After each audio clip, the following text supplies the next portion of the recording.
Have you ever hated your job? Underpaid, tired, or just plain bored? People scream at you, pick on every little thing, and you dream of quitting every day. Trust me, it could be worse. You might think the past was all about epic battles, exciting quests, honor, glory, and white knights. Well, no. Back then, people didn't just have bad jobs. They had actual nightmares for jobs, and today I'm gonna tell you all about them. So grab your coffee, be grateful you work at a desk, and let's look at some of the worst professions in human history. Let's start with the gong farmer, perhaps the stinkiest one on this list. Medieval cities, there was no sewage system. People just dumped their chamber pots into cesspits, which filled up fast. And that's where he came in, the gong farmer. He was hired to clean those pits, which meant human waste by hand. But first, let's go to the night time, because during the day, transporting this gunge, as the sludge was called, through the streets was forbidden. It was considered so disgusting that if seen in daylight, well, let's just say it wouldn't end well for you. Most worked like zombies, some even passed out from the methane fumes. They tried wearing wet clothes over their faces, but it barely helped. And God help you if you slipped. To be fair, they were paid better than most. But at what cost? People avoided them. They were seen as cursed, a lonely stinking life for a few silver coins. But what if your job didn't just stink? What if it killed you? Welcome to 14th century Europe. The air doesn't smell of waste, it smells of death. Cities are turning into graveyards. People collapse right in the streets. And that's where the hero came. Almost a hero. The plague doctor. These were real people hired to treat the infected. The mask was filled with herbs to block bad air. Their clothes were rubbed with wax for protection. But here's the problem. They didn't know what they were doing. Their treatments were useless, sometimes even harmful.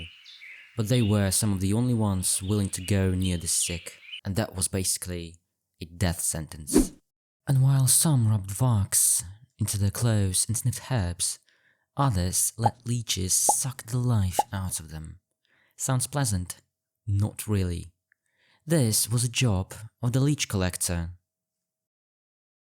Poor people would walk barefoot into swamps, letting hundreds of leeches cling onto their bodies. They didn't flinch, they couldn't. The more leeches they gathered, the more money they made. Once enough had attached, they'd peel them off one by one, drop them into jars and sell them to healers and barber surgeons. It was dangerous, filthy and painful work, and over time, all the blood loss led to serious health problems. Sometimes, even worse. But if you thought letting leeches suck out your blood was bad, imagine a job where you willingly take on the sins of the dead. No thanks, no praise, just fear, disgust, and total isolation. The Sin Eater wasn't a myth, it was real, a job that existed for centuries. Here's how it worked. When someone died, a piece of bread was placed on their chest. The Sin Eater would sit nearby and eat it. People believed that with the bread he was swallowing the dead person's sins. That way, the soul could move on and the sin stayed with the living. So they believed. No one shook his hand, no one invited him in. No one ever looked him in the eye. He lived like the gong farmer, shunned, avoided, forgotten. Maybe the two of them could truly understand each other. The next job wasn't any easier. High above the streets, in the darkest corners of the city, worked people almost no one ever saw, but they saw everything. Smoke, soot, toxic fumes. This was their daily routine. They were the chimney sweeps. It was a job for the strong. Ironically, it was often done by the weakest, children. Their small bodies could squeeze through the narrowest chimneys. In many countries, child sweeps became the norm. People would buy them from poor families or take in orphans. They promised food and shelter, but often delivered only slow death. Hot bricks left burns across their skin. Their eyes were stung by soot. Some suffocated inside, unable to scream or escape. Adult sweeps weren't safe either. Years of breathing in poison led to serious lung disease. Most died before reaching old age. Just like these two. As you can see, the doctor is gonna try his best using all his knowledge to save them. And the sin eater, just in case it doesn't help, which, as you know, most of the time it didn't.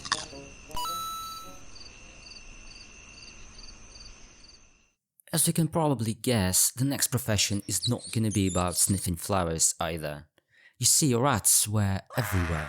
They stole food, bit children, and left death behind. So cities needed people brave enough to deal with them.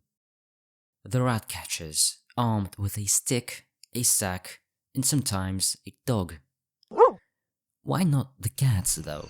Well, back then, cats were often seen as suspicious. Some people thought they brought bad luck, or were somehow linked to dark forces or witchcraft. So rat catching was left to humans, and it wasn't exactly glamorous.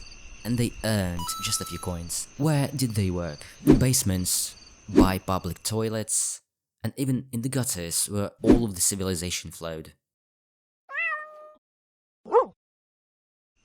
A rat bite could be deadly. And if a swarm came after you, well, let's just say you wouldn't last very long. And it did happen. These people saved cities from plague, but no one remembers their names. All of these professions were incredibly dangerous and exhausting. People often didn't appreciate such workers, but without them, society would crumble.